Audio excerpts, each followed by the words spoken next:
Queridos, nessa manhã, tanto faz, aqui onde você se sentir melhor, pode se movimentar. Como o Rose falou, nós tivemos o prazer, o privilégio de, nesse final de semana, termos uma conferência da Bíblia. Na sexta-feira a gente começou às 8 da manhã, lendo as Escrituras Sagradas, o Novo Testamento. Foi uma oportunidade maravilhosa para quem conseguiu participar. No sábado, ontem, nós recebemos o pastor, professor Jonas Celestino. Ele deu uma aula aqui sobre tradução da Bíblia, como a tradução da Bíblia é importante, até para o desenvolvimento cultural, até para resgatar povos de uma nulidade. E hoje, nesse encerramento, nessa manhã, a gente recebe o pastor Ramon Oliveira, recém-casado, tem 3 semanas, no próximo domingo ele completa 1 mês de casado, e está recém mesmo, casados, mas já é pastor de juventude ali na PIB do Rio, há alguns anos, vem exercendo um trabalho muito importante para a juventude brasileira, juventude carioca, mas também dentro da denominação. Ele é professor no Seminário Teológico Batista do Sul do Brasil, ele também é formado em História, é mestre em História e já voltou ao doutorado em História. Então a galera aí que gosta, a igreja gosta dessa caminhada educacional. Ramon, além de ser pastor, é também um educador, e então a gente convidou ele para falar sobre Bíblia, falar sobre valor, importância, o que Deus colocou no coração dele. Como a gente sempre faz, eu vou pedir que você estenda as suas mãos sobre a vida do Ramon, para que ele seja um instrumento de Deus a abençoar nossas vidas nessa oportunidade. Pai, está aqui o teu servo, mais uma vez nesse púlpito, ó Deus, para nos abençoar, que nessa oportunidade a gente receba a tua palavra e ela possa fazer toda a diferença no nosso coração, produzir em nós crentes mais maduros, mais saudáveis, crentes mais ligados à tua vontade. Fica com o teu servo nessa manhã, é o que nós oramos, em nome de Jesus. Amém e amém.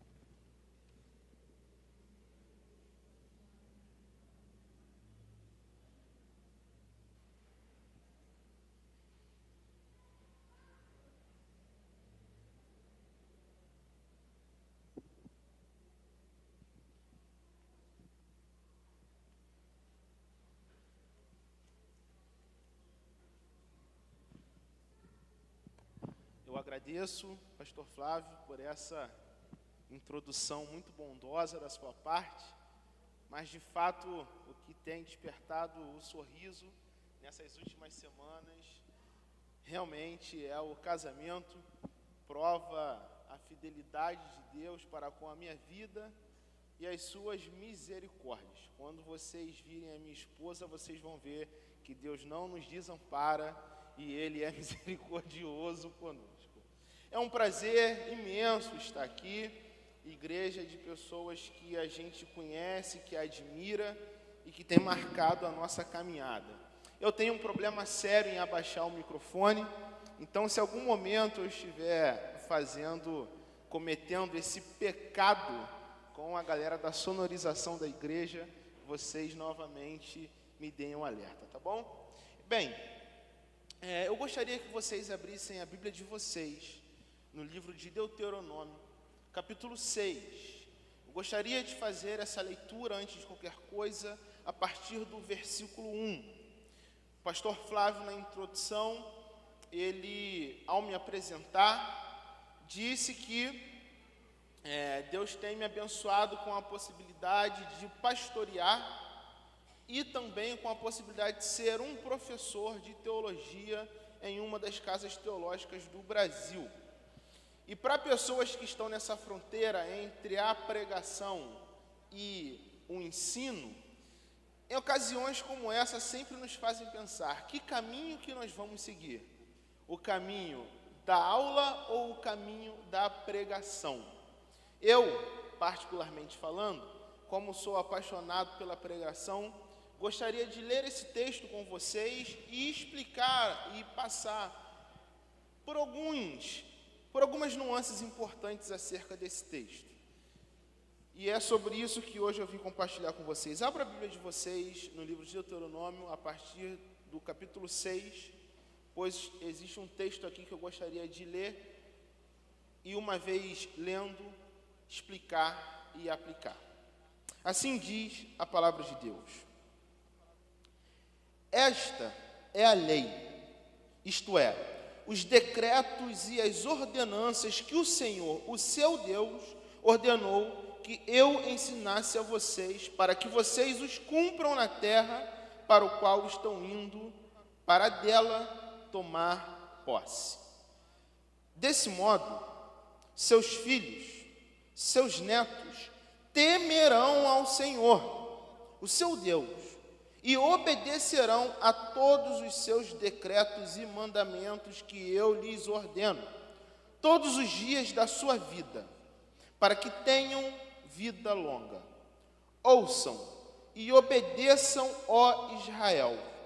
Assim, tudo lhe irá bem, e você será muito numeroso numa terra onde há leite e mel com fartura, como o Senhor lhe prometeu, o Deus de seus antepassados. Versículo 4. Ouça, ó Israel, o Senhor, o nosso Deus, é o único Senhor. Ame o Senhor, o seu Deus, de todo o seu coração, e de toda a sua alma, e de todas as suas forças. Que todas estas palavras que hoje eu lhe ordeno estejam em seu coração. Ensina-as com persistência a seus filhos. Converse sobre elas quando estiver sentado em casa, e quando estiver andando pelo caminho, quando se deitar e quando se levantar. Amarre-a como um sinal nos braços e prenda-as na testa. Escreva-as nos batentes das portas de suas casas e em seus portões. Se você estivesse vivendo nos tempos de Jesus e perguntasse para qualquer um dos seus discípulos qual seria a essência dos ensinamentos de Jesus, certamente qualquer membro dessa comunidade te responderia: o Shema Israel. O Shema Israel. Certamente qualquer membro dessa comunidade olharia para você e diria: o resumo de tudo, ou melhor, o fundamento de tudo que Jesus fala e que Jesus vive, se encontra justamente nesse texto que nós acabamos de ler. Deuteronômio, capítulo 6, do versículo 1 ao versículo 9. Texto no qual a tradição judaica identificou ao longo da história como o coração da lei de Moisés.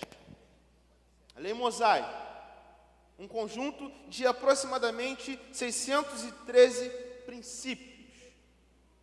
Mas 613 princípios que certamente, à luz da opinião da comunidade que Jesus pastoreava, certamente poderiam ser resumidos nesse texto: Shema Israel, que traduzindo significa ouça Israel.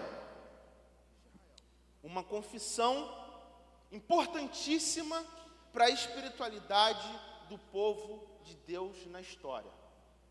Tão importante que era a primeira declaração que os pais, que uma mãe ou que um pai judeu ensinava os seus filhos ainda no início dos seus processos de fala. Se você conhecesse um judeu e perguntasse a ele: o que eu devo ensinar para o meu filho quando este mesmo filho começar a falar? Este mesmo te responderia: ensine o Shema, pois não existe uma outra declaração maior e mais bonita a ser declarada por um ser humano que não essa. Para a espiritualidade judaica, que ainda não carrega em si o advento de Jesus, isso faz muito sentido. Mas nós sabemos que essa declaração aqui é muito preciosa para nós. Não a ponto de ser idolatrada, mas sim a ponto de nos fazer pensar acerca do que é importante na vida. Esse texto me chama bastante atenção, porque ele se apresenta para mim como um aviso. Ele nos alerta acerca de um perigo.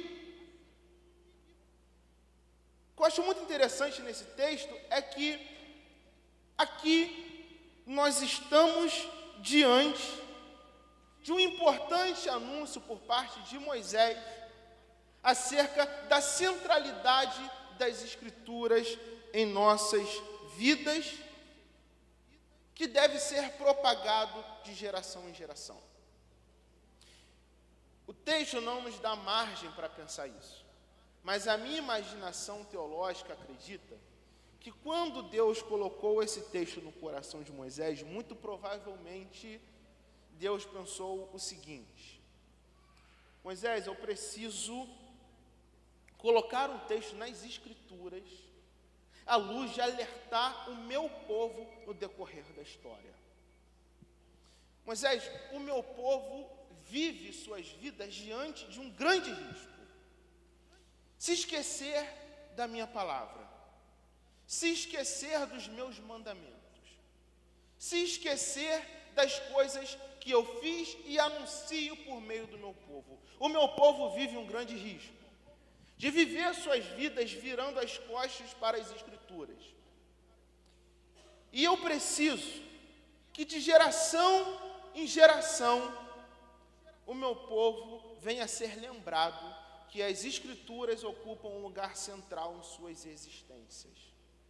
Por isso, registra isso aí que eu estou falando. Isso não está na Bíblia, obviamente, mas eu imagino essa construção mais ou menos dessa forma. E de fato, isso é uma verdade. Hoje nós estamos aqui celebrando o dia da Bíblia. E se nós reservamos uma data para celebrar o dia da Bíblia, para se lembrar da Bíblia, isso certamente diz que em algum momento das nossas caminhadas nós esquecemos dela. Porque nós não precisamos de uma data comemorativa para lembrar de algo daquilo que a gente não esquece. Se a gente se lembra, a gente se lembra. Mas se a gente precisa de um momento para pensar acerca disso, significa que cotidianamente nós nos esquecemos. Por que nós precisamos de um dia para celebrar a proclamação da República? Porque nós, como brasileiros, temos a memória muito curta. E tendo a memória muito curta, significa que a gente esquece dos processos históricos do nosso país.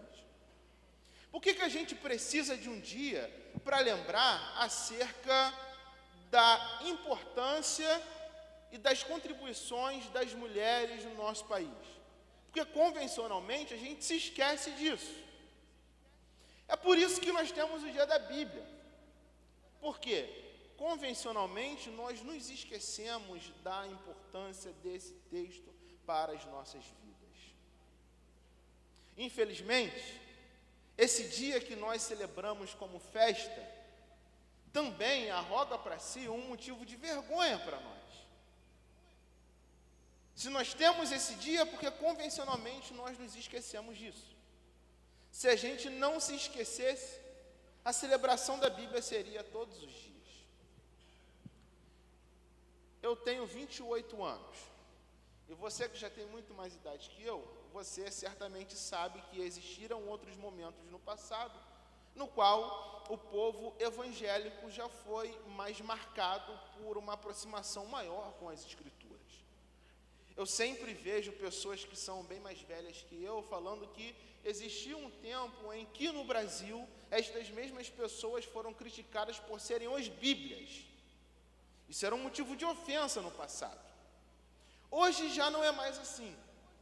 Hoje a Bíblia já não carrega mais a centralidade nas nossas vidas, nas nossas experiências religiosas, que carregou num passado não tão distante.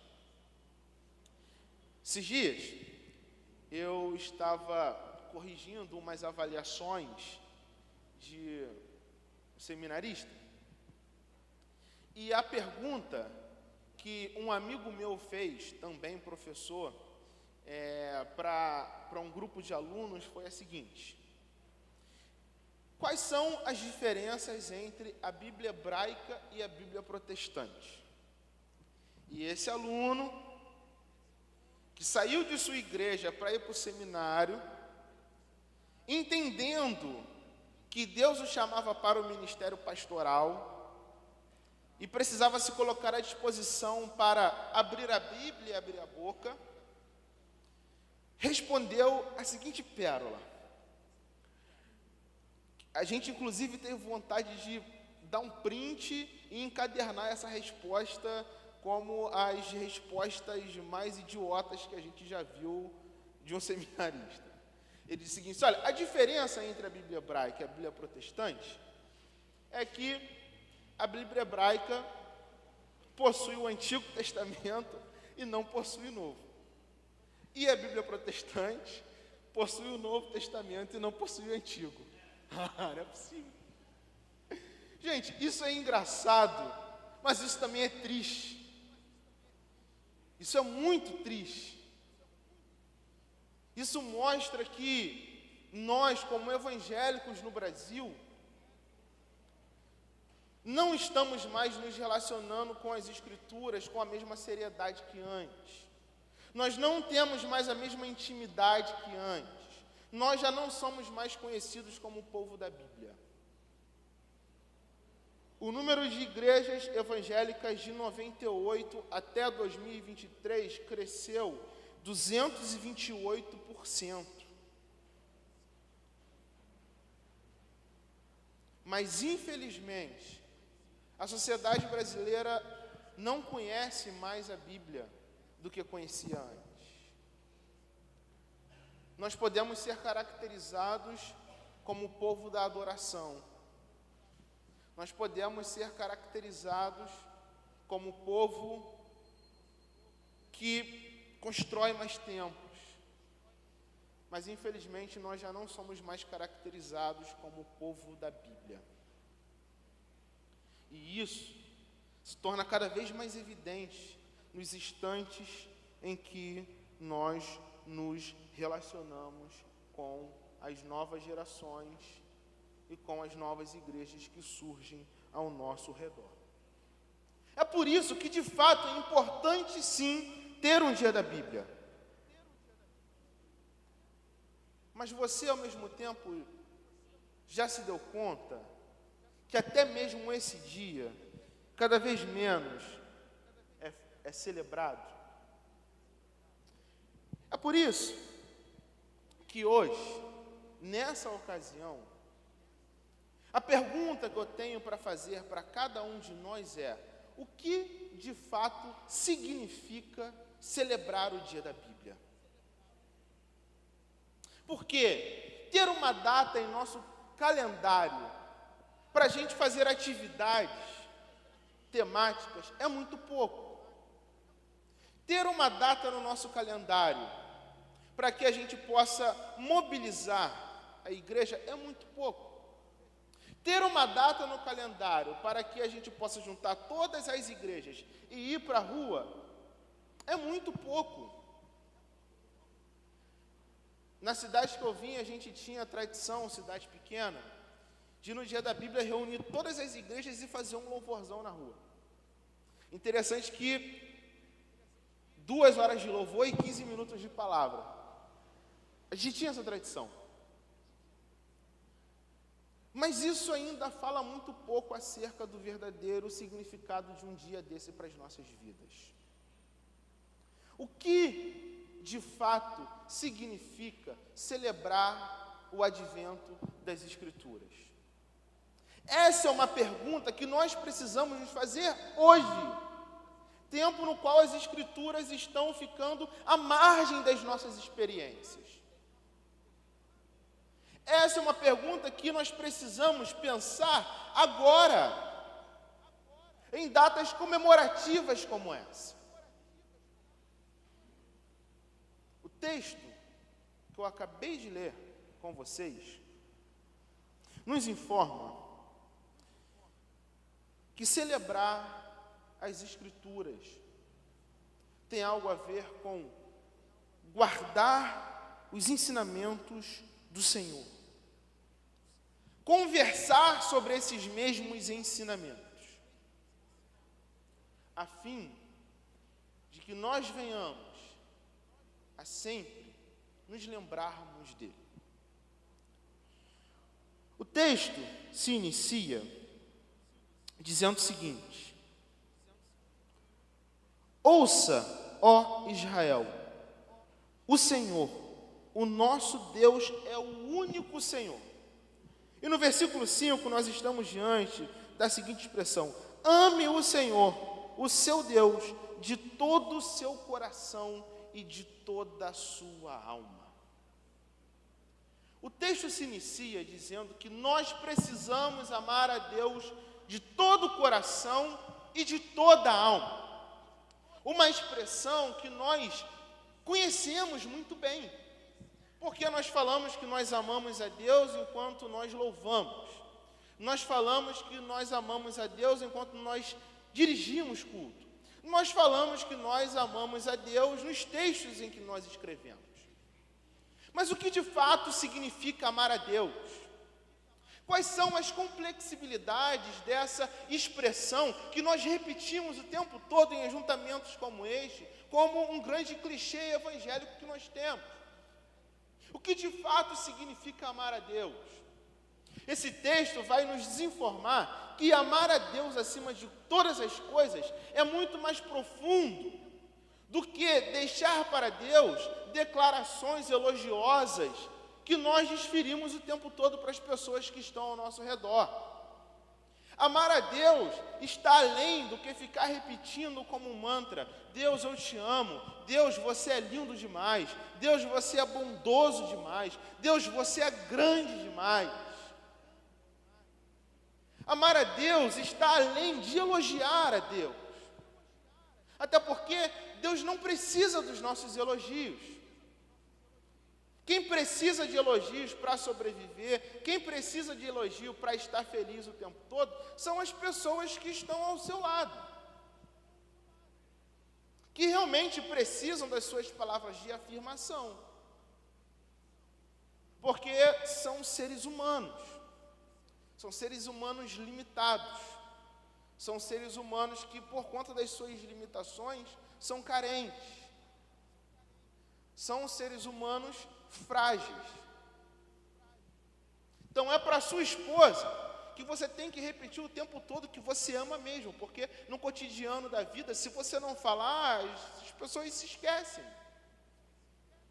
É para ela que é para o seu marido que você precisa falar que ama mesmo, porque com os atravessamentos do dia a dia, e com as atitudes que a gente toma no decorrer da vida, se você não se lembrar, essa pessoa de fato não vai ter a convicção do seu amor.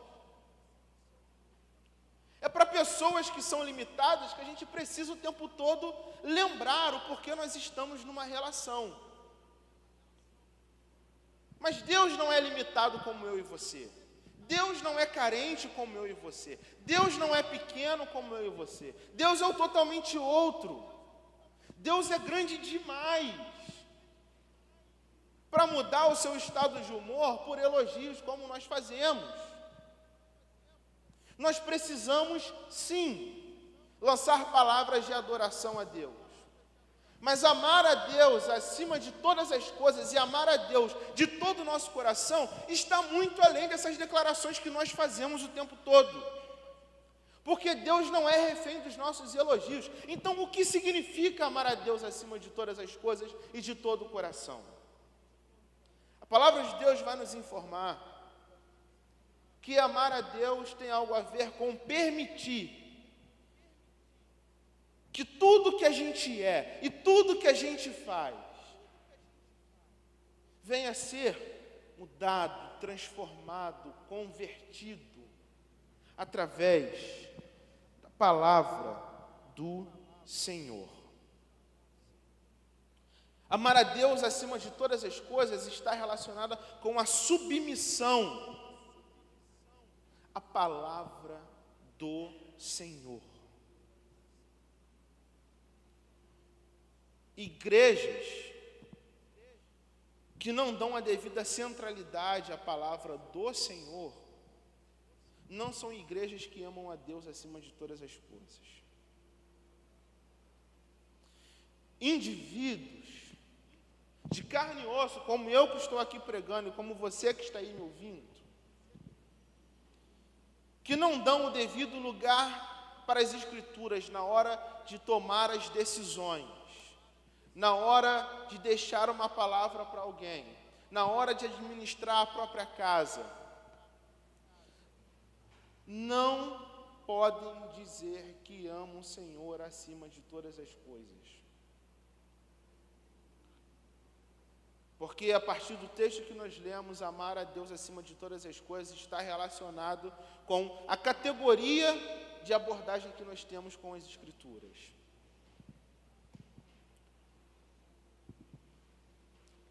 Amar a Deus acima de todas as coisas está relacionado com a forma que nós vamos ao texto e a maneira no qual nós permitimos que o texto mude quem nós somos. Esses dias eu estava navegando nas redes sociais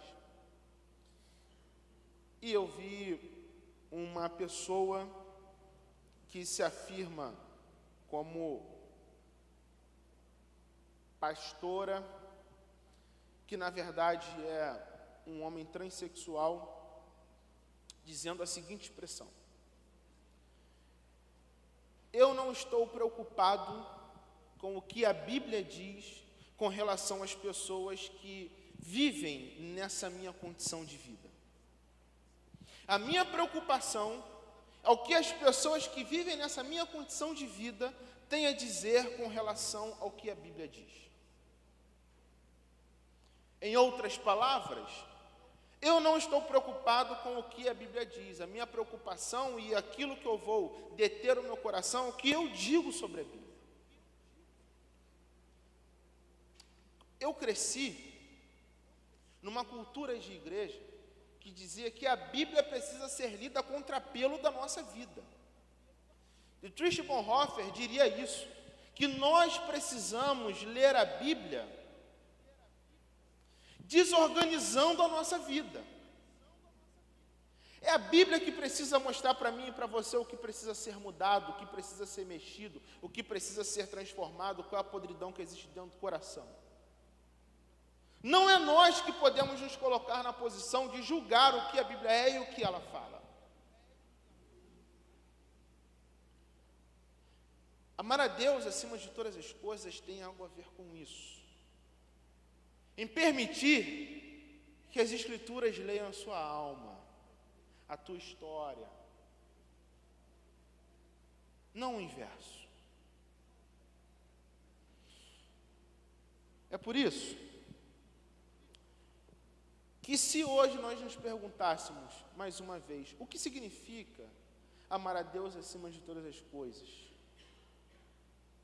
Esse texto nos daria a resposta que amar a Deus acima de todas as coisas tem algo a ver com guardar os ensinamentos do Senhor.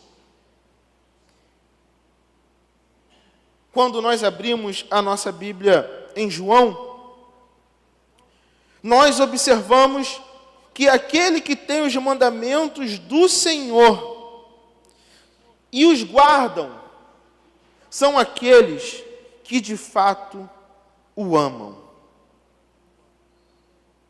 Ame a Deus acima de todas as coisas. E como nós vamos amar a Deus acima de todas as coisas? Guardando a palavra do Senhor em nosso coração. E meu amigo e minha amiga, guardar a palavra de Deus no coração não tem a ver com acumular um conjunto de conhecimento e guardar na gaveta da alma, em colocar um conjunto de informações na gaveta da existência e deixar com que essa gaveta se torne empoeirada com a sujeira do cotidiano. Isso não é guardar. Guardar a palavra de Deus no nosso coração tem algo a ver com permitir que esse conhecimento ganhe sentido e densidade na nossa caminhada diária. Eu sei que nós lemos há pouco Salmo 119. E eu sei que você sabe muito bem que Salmo 119 traz uma frase que muito é cantada por aí. A tua palavra eu escondi no meu coração para não pecar contra ti. A gente sempre se lembra da primeira frase, que nós precisamos guardar a palavra de Deus no nosso coração. Mas geralmente nós nos esquecemos da segunda, para não pecar contra Deus. Como nós amamos a Deus acima de todas as coisas? Guardando a palavra em nosso coração. Que é muito diferente de armazenar informações acerca da Bíblia nas gavetas da vida. Guardar não significa esconder. Porque muitas vezes, quando a gente esconde, a gente de fato se esquece. Guardar tem a ver com abraçar as Escrituras e se deter nas Escrituras, a ponto que ela mude as profundezas do nosso coração, o nosso caráter, para que nós não venhamos a pecar contra Deus. No final da Antiguidade e no início da Idade Média, surgiu um movimento na igreja cristã chamado movimento monástico. E esse movimento monástico se notabilizou por homens que se levantaram em suas igrejas para estudar as Escrituras.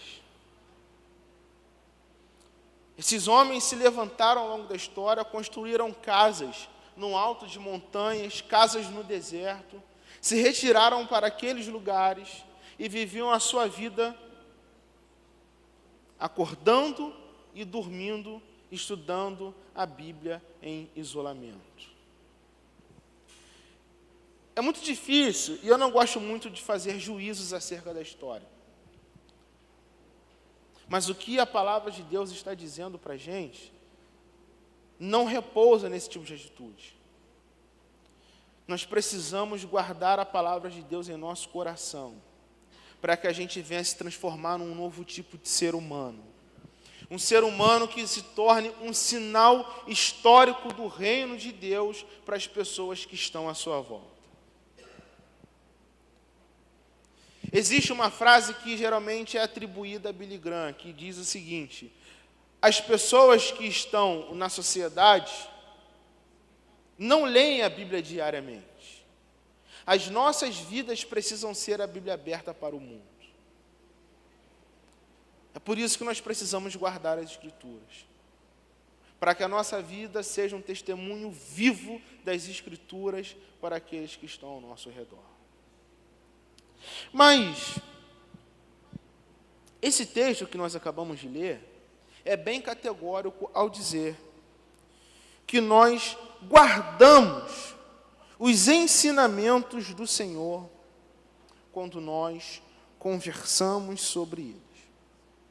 É exatamente isso que Moisés fala aqui nesse texto. Ele traz a figura de um pai que está ensinando e orientando o seu filho. Ele utiliza uma metáfora de um pai que precisa se relacionar com o seu filho, e por se relacionar com o seu filho, não tem medo de falar o que precisa ser dito. Em outras palavras, ele diria o seguinte: quer guardar as Escrituras no coração? Saiba que a melhor forma de guardar as Escrituras no coração é falando sobre ela, é conversando sobre ela, é refletindo sobre ela.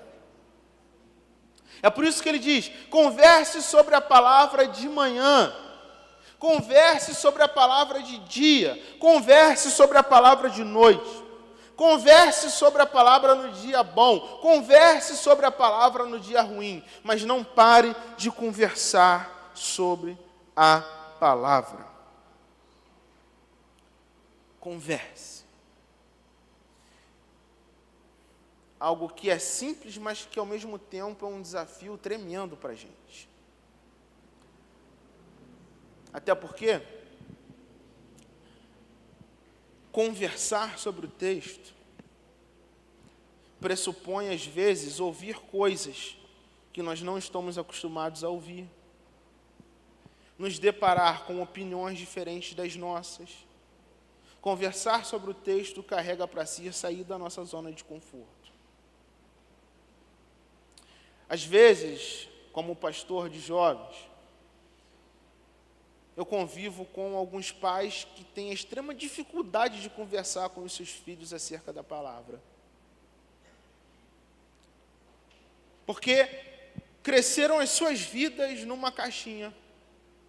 E agora precisam lidar com uma nova geração que vive dramas muito próprios. E uma vez conversando sobre as Escrituras, observam argumentos que chocam, argumentos que confrontam, e por isso desistem de conversar.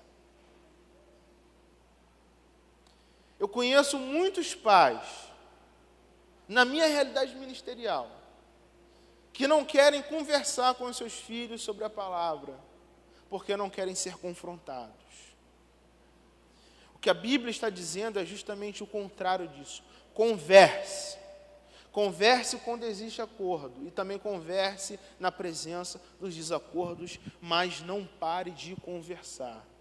Porque quando se conversa, a gente guarda no nosso coração e no coração do outro. Então, converse. Existe um autor chamado Tomáš Halík, um teólogo tcheco, que hoje tem sido uma das grandes vozes na evangelização dos ateus por todo o mundo. Esse sujeito, ele vivenciou grandes marcos históricos na humanidade. Ele foi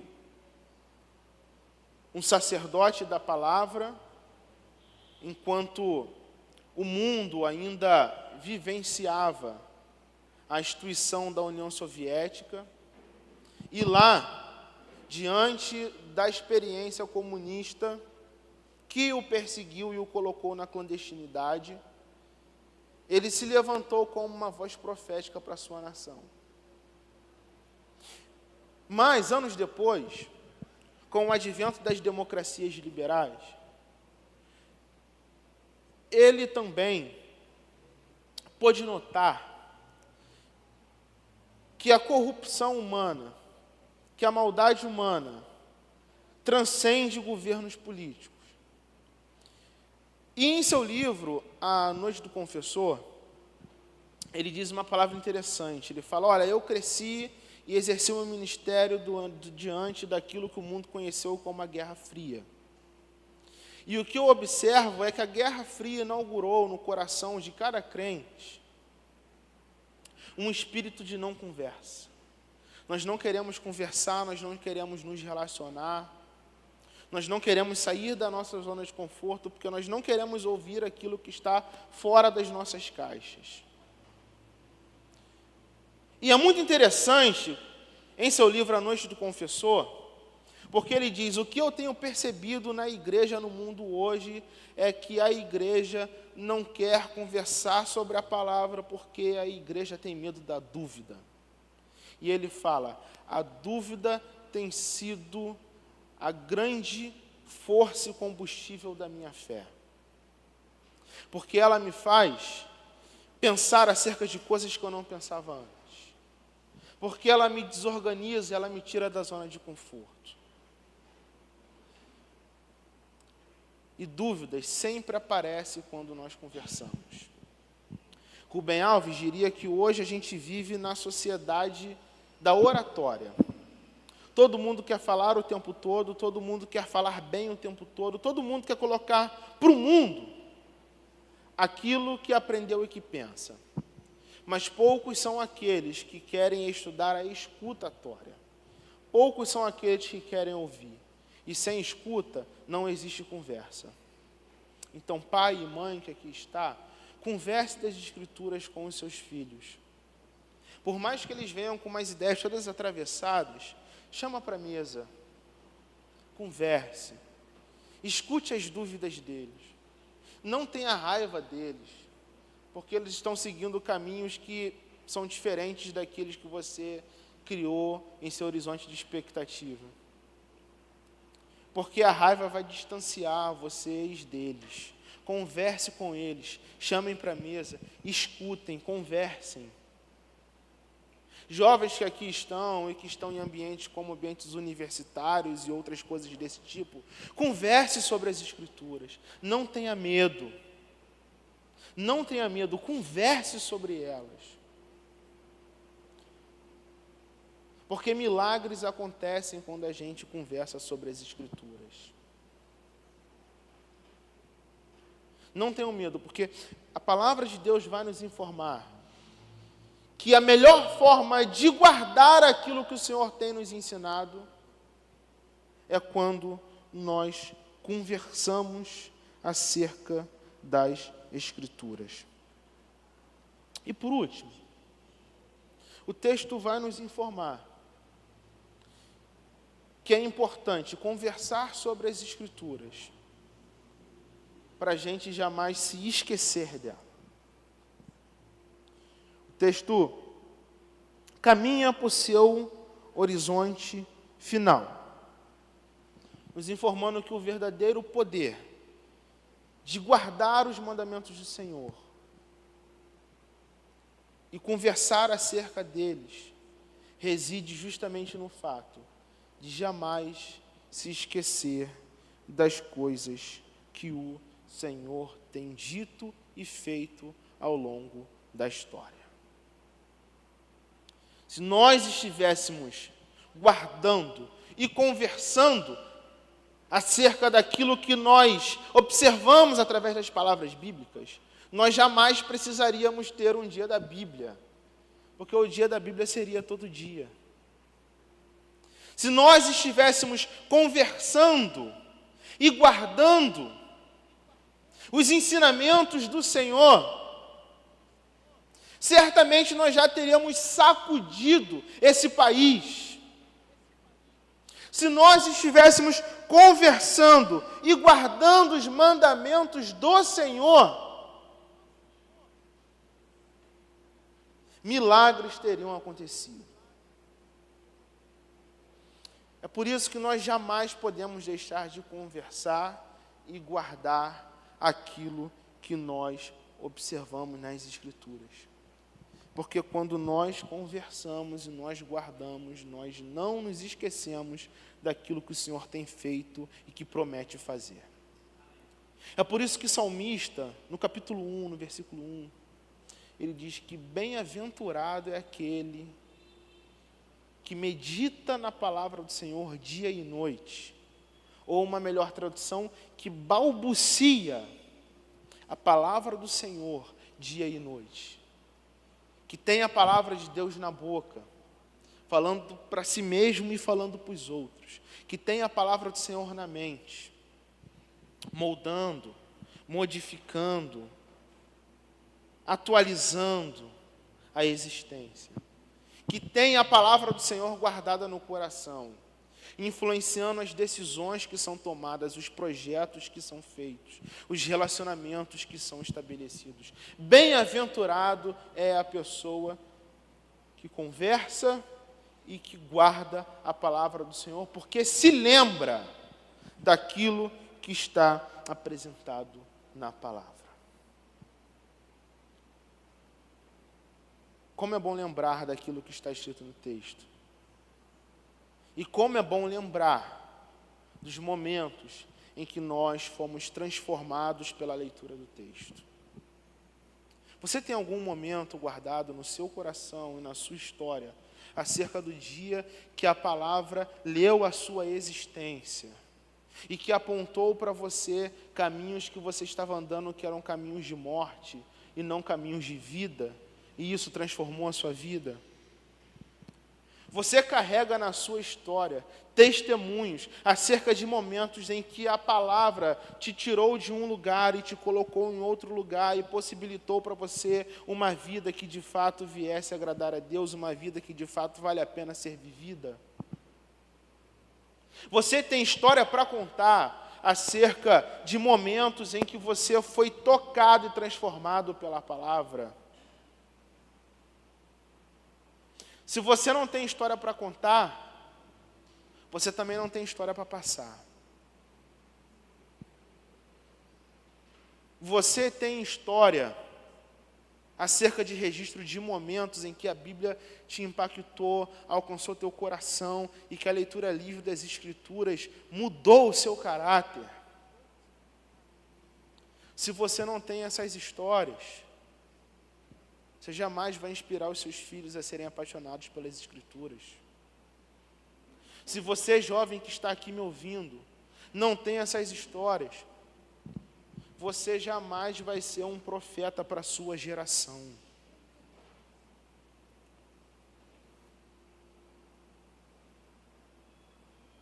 Chegou o tempo, igreja, de permitir que a Escritura venha ganhar centralidade na nossa vida e na nossa história, e que transforme a gente num novo tipo de pessoa. Chegou o tempo de permitir que a Bíblia venha ler a vida para a nossa vida. Chegou um tempo de ver o seu coração aquecido diante da palavra do Senhor. Não existe coisa melhor na vida do que isso. Eu me lembro até hoje, outubro de 2017. 31 de outubro nós comemoramos o dia da Reforma Protestante. E eu me lembro muito bem que a minha igreja vivia um mês temático. E pediram para eu pregar acerca do tema Sola Escritura. E eu desconfiava que Deus naquela ocasião estava me chamando para o ministério pastoral. Eu ainda não tinha nenhuma confirmação da parte de Deus. Eu vi amigos falando que tiveram sonhos, eu vi amigos falando que receberam profecias, e eu não tinha nada para falar. A única coisa que eu tinha no meu coração era uma sensação que Deus me queria no ministério, por eu gostar de pregar a palavra e discipular pessoas. E eu lembro que eu preguei acerca de sola escritura naquele outubro de 2017. Fui para minha casa e falei: Deus, eu preciso de uma confirmação. Eu preciso que o Senhor fale comigo. E Deus, eu preciso que o Senhor fale comigo por meio das Escrituras, porque foi isso que eu preguei nessa noite. Eu não preciso de sonho, eu não preciso de revelação de irmão de igreja. Eu acredito no poder da sua palavra, de ler a nossa vida, e eu acredito no seu poder de falar por meio da sua palavra, que é infalível e eficaz. Eu lembro que eu fui para casa naquela noite, depois de ter pregado, Fechei a porta do meu quarto, como diz a Bíblia. Comecei a orar e disse para Deus, eu só saio daqui quando o Senhor falar comigo. Comecei a ler o Evangelho de Mateus, o Evangelho de Mateus inteiro. Comecei a ler o Evangelho de Marcos.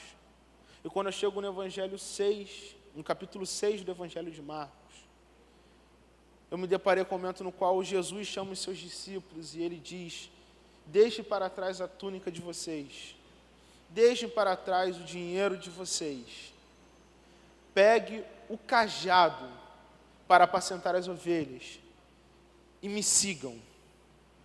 Eu lembro que naquele dia, naquele momento, eu compreendi que essa era a vontade de Deus para a minha vida. E fui para um seminário fazer teologia para então vivenciar o ministério que era o projeto de Deus para a minha vida. Eu não consigo me esquecer daquela noite.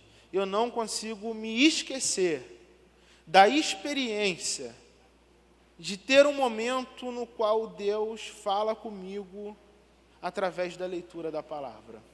Isso é maravilhoso. E a minha oração repousa justamente para o fato de que todos vocês que estão aqui possam permanecer tendo experiências com Deus através da leitura da palavra. E aqueles que ainda não têm experiências com Deus com a leitura da palavra, possam criar esse hábito. Porque existe uma promessa de Deus para as nossas vidas, quando nós lemos a palavra e colocamos a palavra no lugar de centralidade do nosso coração.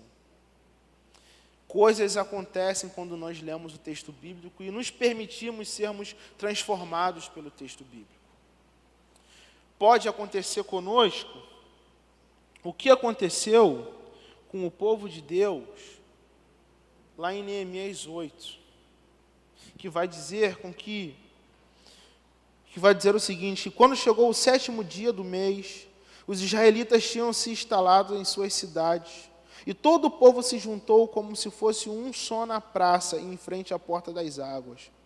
E eles pediram ao escriba Esdras que trouxessem o livro da lei de Moisés que o Senhor dera a Israel. E assim, no primeiro dia do 7º mês, o sacerdote Esdras trouxe a lei diante da assembleia, que era constituída por homens e mulheres, e todos podiam entender. Ele a leu em voz alta, desde o raiar da manhã até o meio-dia, de frente para a praça, em frente para a porta das águas, na presença dos homens, mulheres e de outros que podiam entender. E todo o povo ouvia com atenção a leitura.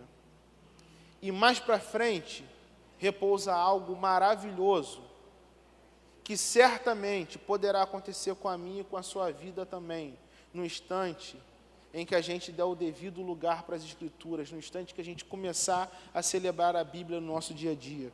O texto vai dizer que Esdras abriu o livro diante de todo o povo, e este podia vê-lo, pois ele estava no lugar mais alto. E quando ele abriu o livro, todo o povo se levantou e começou a chorar. O livro de Esdras, capítulo 8, é muito interessante porque fala acerca de uma ocasião que aconteceu na vida do povo e pode acontecer na nossa vida também.